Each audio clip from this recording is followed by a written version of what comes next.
Hi friends, तुमच्या सर्वांचं स्वाद रेसिपीमध्ये अगदी खूप मनापासून स्वागत करते। महाशिवरात्री निमित्त आपण उपासाची थाळी करतोय आणि त्यामध्ये साबुदाणा वडा आणि साबुदाणा खीर बनवणार आहोत। तर त्यासाठी मी 2 कप साबुदाणा रात्रभर भिजत घातलेला होता। त्यानंतर खीर करण्यासाठी फुल फॅट क्रीम आपण दूध वापरायचं आहे। तर यामध्ये आपण कोणत्याही प्रकारची मिल्क पावडर किंवा मावा वापरणार नाहीये, तरी सुद्धा आपली ही खीर खूप दाटसर आणि टेस्टी अशी तयार होणार आहे।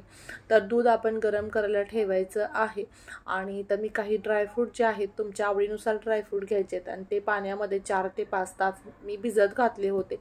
तर तुम्ही सुके ड्रायफ्रूट घातले तरी सुद्धा चालेल, पण ओले घातल्यामुळे हे जे ड्रायफ्रूट आहेत ते खीरीमध्ये विरघळत नाहीत आणि जशीच्या तसे राहतात आणि ती खायला खूप छान लागतात।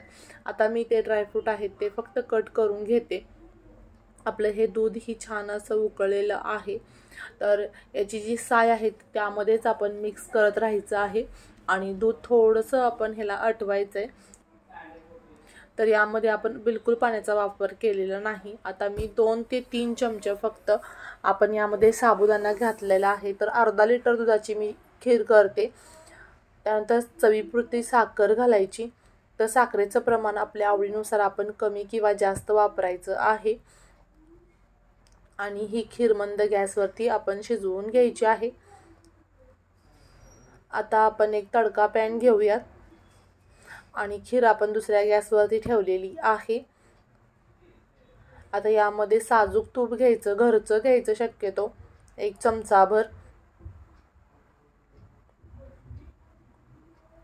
तूप वितळलं की त्यामध्ये आपण ड्रायफ्रूट जे आहेत ते चांगले खरपूस असे फ्राय करून घेणार आहोत। अगदी सिंपल पद्धतीने पण तितकीच टेस्टी अशी ही आपली खीर तयार होते। तुम्हाला आवडत असेल तर तुम्ही यामध्ये खोबऱ्याचा खीस सुद्धा घालू शकता, पण हे सर्व आपल्या आवडीनुसार आहे। आता छान असे ड्रायफ्रूटला गोल्डन कलर आला की आपण त्या खिरीमध्ये या ड्रायफ्रूटचा आणि तुपाचा तडका देणार आहोत। जर प्रथमच तुम्ही माझे व्हिडिओ पाहत असाल तर चॅनलला सबस्क्राइब करायचे, जेणेकरून नवनवीन येणाऱ्या रेसिपीचं नोटिफिकेशन सर्वात प्रथम तुम्हाला मिळेल। आता आपल्या या ड्रायफ्रूटला गोल्डन असा कलर आलेला आहे। आता आपण हा जो तडका आहे तो दुधामध्ये देऊयात। आपलं दूध आणि शाबू ही छान असा शिजला गेलेला आहे, तुम्ही बघू शकता। आता ही खीर तुम्हाला दिसते त्यापेक्षा थंड झाल्यानंतर खूप दाटसर अशी ही तयार होते। त्यामध्ये थोडीशी वेलची पूड मी वापरते आणि पुन्हा 5 ते 6 मिनिटं ही मंद गॅसवरती मी खीर शिजवणार आहे। पण याला शिजवत असताना अधूनमधून हलवत राहायचं, जेणेकरून आपलं दूध आहे ते खाली करपणार नाही, त्याची साय जी आहे ती खाली लागणार नाही, नाहीतर सर्व खराब वास दुधाला येऊ शकतो। आता आपण मिक्सरच्या भांड्यामध्ये थोडंसं आलं घेतले आणि हिरवी मिरची घेतलेली आहे। हिरवी मिरची आपल्या आवडीनुसार आपण वापरायची आहे आणि ही मिक्सरच्या भांड्यामध्ये मी बारीक करून घेते। त्यानंतर जो साबू भिजवलेला आहे तो घ्यायचा, त्यामध्ये ओबडधोबड असं कुटलेलं शेंगदाण्याचं कूट घालायचं। त्यानंतर चवीपुरतं मीठ घालायचं आणि बेडगी मिरची पावडर मी वापरते कलर छान येण्यासाठी, कारण ती बिलकुल तिखट नाहीये, आपण हिरवी मिरची वापरलेली आहे। आता हिरवी मिरचीचा जो ठेचा बनवलाय आपण तो घालायचा। त्यानंतर मध्यम आकाराचे 2 बटाटे घेतलेत मी। 1 कप शाबू आहे तर त्यासाठी मध्यम आकाराचे 2 बटाटे। आता हे सर्व व्यवस्थित आपण मिक्स करून घ्यायचे आणि मळून घ्यायचे। तुम्ही जेव्हा या पद्धतीने पीठ मळता त्यावेळेला तुमचे वडे खूप छान आणि टेस्टी होतात आणि बिलकुल त्यामध्ये तेल शोषलं जात नाही। एक 5-1 मिनिटं हे मी पीठ छान असं मळून घेणार आहे। आपण खीर बघू शकता, आपली खीर ही तयार झालेली आहे।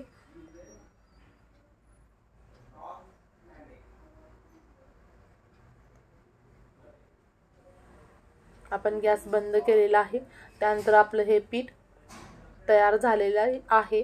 तर तेलाचा थोडासा हात घ्यायचा आणि हे वडे गोल असे बनवून थोडेसे फ्लॅट बनवायचे, थोडेसे चपटे बनवायचे हाताच्या मदतीने आणि हे आपण फ्राय करून घ्यायचे. तर मी हवे तेवढेच आपण वडे करून घ्यायचे, थंड करून ठेवायचे नाही आहेत.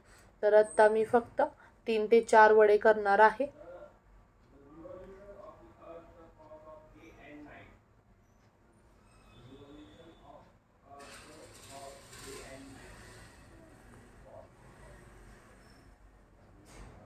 तर खूप जाड असे हे वडे नाही करायचे, नाहीतर आतमध्ये मग कच्चे राहतात किंवा मग भाजण्यासाठी खूपच वेळ द्यावा लागतो.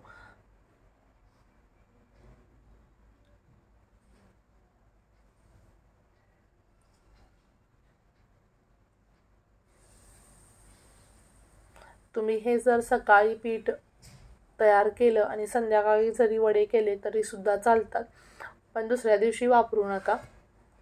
फक्त वन डे मध्येच तुम्ही वापरू शकता.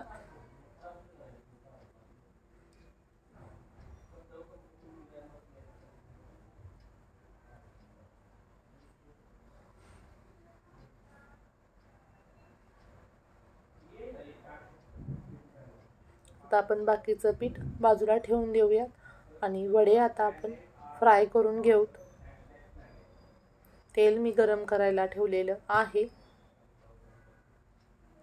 तेल गरम झालंय का नाही ते बघूयात. आता जो आपण शाबू तेलामध्ये सोडलेला आहे तो वरती आला तर समजायचं की आपलं तेल गरम झालेलं आहे. आता आपण वडे फ्राय करून घेऊ. मध्यम गॅसवरती आपल्याला हे फ्राय करायचे आहेत आणि घाई गडबड करायची नाही, कारण हे थोडेसे जाड आहेत त्यामुळे ते पटकन भाजले जात नाही.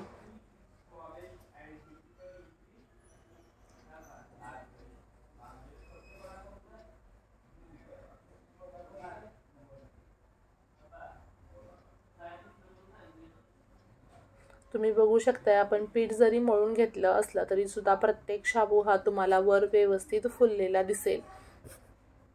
वाव, मस्तच. आता आपण हे शाबू एका प्लेटमध्ये काढून घेऊत आणि आपलं ताट तयार करूयात. तर वडे